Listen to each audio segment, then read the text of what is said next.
All right, welcome everyone. It's another episode of The Boardroom, and today my newest board member in the boardroom with me is Paul Stojanovic from Pave Wealth Services.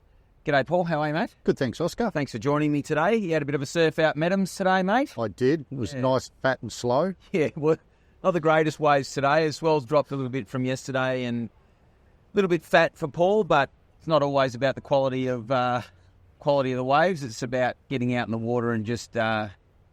Bit of life balance, work-life balance. Perfect. Well, thanks for joining me today, mate. That's all right. And look, it is a minefield. And I think also, if I look at the resilient side of things too, the big thing is you need to have a sounding board. Yep. Because you're emotionally invested into a lot of things. Yep. And that emotional investment can limit your decision. Yeah, very much so. Very much so. You and I have had some very robust conversations where I told you to go F yourself and stormed out, went for a walk for 30 minutes and came back, sat down, and we went through and nutted it out. Yep. And that was at a time when... Well, sometimes, it's a bit of a cliche, but it's the old, you can't see the forest for the trees. When you're stuck in it, it's... And your business is a bit like a child, to be honest. There's a huge emotional investment.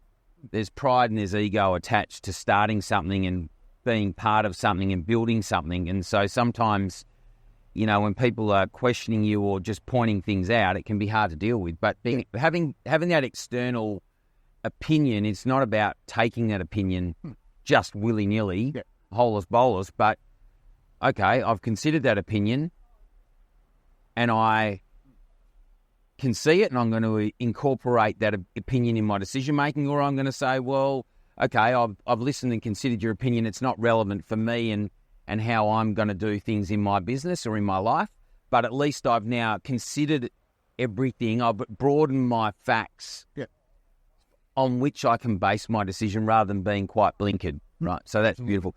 What's interesting is that you can... Once you sort of identify that in yourself, it really helps you a lot more with your clients to sort of tease that information out of them. So one of the things I learned was not only through the life skill side, but also through the coaching side, how do you tease that information out of your clients in order to get the right answer? And also, how do you hold yourself accountable? How do you and responsible for a lot of the actions? What's acceptable and not acceptable. Yep. And I think resilience, whilst it's quite important, it's about, I think in order to be resilient, you've got to be very clear around your values. Yep. Because that then helps you align to what is acceptable behaviour and what is not non-acceptable behaviour. Yep. And then you can make your decisions because you have conviction around the direction that you're taking. Yep. Around how you're going to behave and how other people are going to behave around you. Yeah, beautiful. Yep. Look, you've been through a lot, and I say to a lot of people that know you, I always marvel at through those difficult times, and there were lots, and they went on for a long period of time, and how resilient and persistent you were, and how clear you were around why you're doing, and having clarity around those things, and we did that, and it certainly helped you through those severely difficult times, but also in other decisions around the people that you work with and how you wanted them work. So it's awesome. Awesome. Well, mate, we'll wrap it up there because I know that you've got to go back and work from home at the moment. I just want to thank Paul for coming on. That's all right. Magic day here down at Meadams. A couple of quick shout-outs. Thanks to, obviously, Paul for joining me today, mate. Appreciate it. Pave Wealth Services at Colonial First State now. Big shout-out to La Buddha for our coffees this morning. Awesome coffee. Shout-out to Linda Grant, as I normally do, from Great Circle, who did all the logo branding.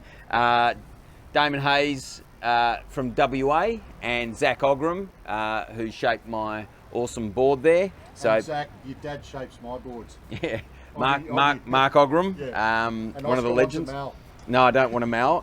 Mark shaped I had a Mark Ogram about 25 years ago when he was shaping at Santosha, but that's a story for another time. Thanks very much, everyone. Hopefully you got a lot out of it. I will see you in the boardroom for the next episode soon. You.